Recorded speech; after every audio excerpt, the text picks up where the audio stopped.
Another vote in the UK and another shock result, with the Labour Party considerably outperforming opinion polls in the UK general election. Theresa May is considerably damaged by the loss of her majority in Parliament and is now dependent on the Democratic Unionist Party support for passing legislation through Parliament.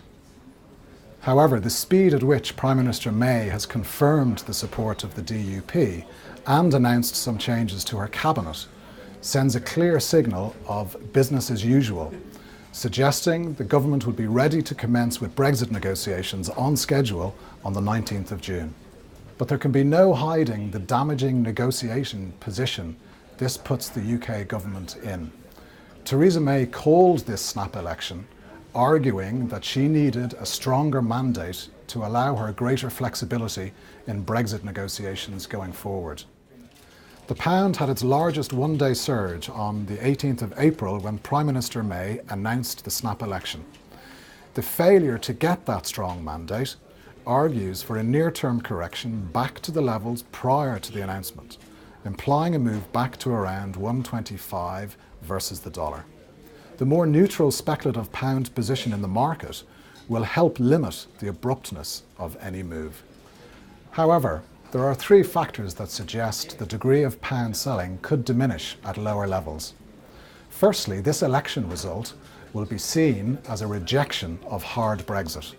While the DUP in Northern Ireland is pro-Brexit, its primary goal is to achieve frictionless trade with the Republic of Ireland and are pushing to reject any idea of a hard border.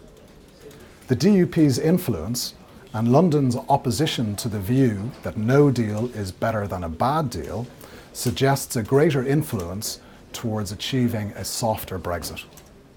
The demise of Scottish referendum risk is a clear positive factor for the pound.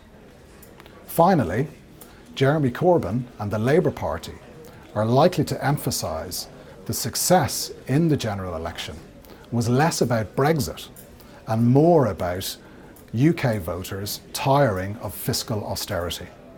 That will intensify pressure on the UK government to ease up on fiscal austerity, which will help improve the growth outlook, potentially lifting UK interest rates and supporting the pound. So, we will be lowering our end Q2 sterling dollar forecast of 131 by close to 4% to 126 in light of this election result, but assume pound recovery further out, given the current political uncertainty is likely to recede. Don't forget, we already had a positive pound view, based on our assumption that Prime Minister May would seek a favourable transition deal that would limit the disruption to the UK economy. This election result merely strengthens that prospect.